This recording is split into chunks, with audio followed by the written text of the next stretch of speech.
अस्सलाम वालेकुम प्यारे बच्चों। आज का हमारा मौजू टीचर पार्ट 2। इसमें हमें इसके सवालात और जवाबात मैंने लिखवाए हैं, तो सब बच्चों अपनी अपनी नोटबुक निकालें और उस पर लिखें। सवाल नंबर 1, विद्या का सागर कौन होता है? शाबाश, मैंने आपको पढ़ाया है। विद्या का सागर उस्ताद होता है। कौन होता है? उस्ताद, जिसके पास इल्म होता है। सवाल नंबर 2, पेज नंबर ये 88 है टू 89, इन दो पेज पर इनके सवालात हैं। बुक निकालें और देखें। सवाल नंबर 2, उस्ताद का नक्शा कैसा होगा? मैंने आपको बुक में भी पढ़ाया है, ये हमारा सबक ही है उस्ताद के बारे में। तो उस्ताद जो है, उस्ताद एक मॉडल की तरह होता है, बिल्कुल साफ और खुश इखलाक। मॉडल हो गया नमूना। उस्ताद का नक्शा बिल्कुल क्या होना चाहिए? मॉडल की तरह साफ सुथरा और बिल्कुल साफ, और उसका इखलाक भी अच्छा होना चाहिए। कौन बच्चे नाकाम होंगे? शाबाश, जो मेहनत नहीं करते और हमेशा सोते रहते हैं वही बच्चे नाकाम होते हैं।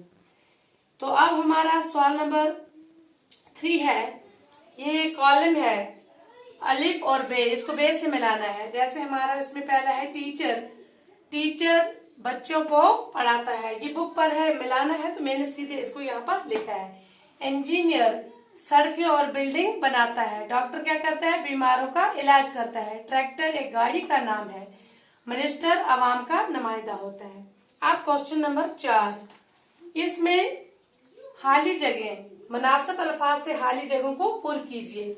जैसे पहली फिल इन द ब्लैंक्स, पहली खाली जगह है उस्ताद बच्चों को डैश डैश है। उस्ताद बच्चों को क्या, आगे इसके ऑप्शन है रुलाता पढ़ाता है। शाबाश। पार्ट 2, उस्ताद का काम डैश डैश होता है, पढ़ाना सुलाना पढ़ाना। पार्ट 3, लड़का क्लास में डैश डैश है, पढ़ता है खेलता है पढ़ता है।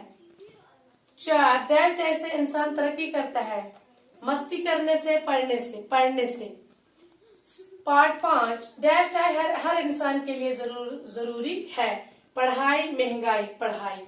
तो ये हमारी फिल इन द ब्लैंक से आप ये बुक पेज नंबर 89, तो ये आप वहां पर लिख सकते हैं इस बुक से उठाकर।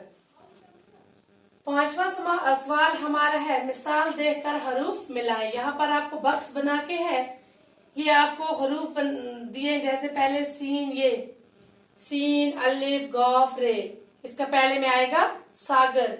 जैसे नून काफ शीन अलिफ, दूसरे में आएगा नक्शा। इसी तरह डाल नून डाल अलिफ डंडा, गाफ नून दाल ये गंदे, बेचे वाव नून बच्चों, तेरे काफ ये तरक्की, लामड़े कीफ अलिफ लड़का, शीन अलिफ एन रे शायर। ये आपको हरूफ अलग अलग लिखे, उनको मिलाना है। तो ये हमारे पांच सवाल इसमें थे। तो बच्चों सब लोग अपनी अपनी नोटबुक पर ये क्वेश्चन लिखेंगे और याद भी करेंगे। हमारा ये जो सबक है ये इसी के साथ मुकम्मल होता है। अस्सलाम।